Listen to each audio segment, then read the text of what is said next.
कहते हैं कुछ जगहों पर सिर्फ दीवारें नहीं बल्कि अतीत की चीखें कैद होती हैं।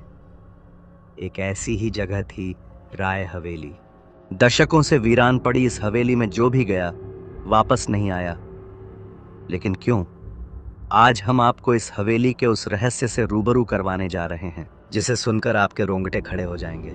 रवि, कर्ण और सिम्मी, तीन दोस्त जो YouTube के लिए हॉरर डॉक्यूमेंट्री बनाते थे, उन्होंने इस हवेली में रात बिताने का फैसला किया।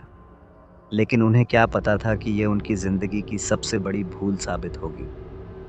जैसे ही उन्होंने अंदर कदम रखा, कुछ अजीब घटने लगा। हवेली की घड़ी अचानक से बज उठी और दीवार पर खून से एक संदेश उभर आया, तुम्हें नहीं आना चाहिए था। सीढ़ियों से किसी के उतरने की आहट आई।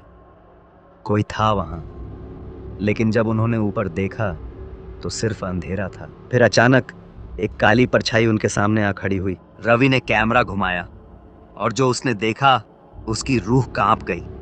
पेंटिंग में अब तीनों के चेहरे थे। हवेली उन्हें हमेशा के लिए अपना बना रही थी। फिर अचानक हवेली का दरवाजा खुल गया।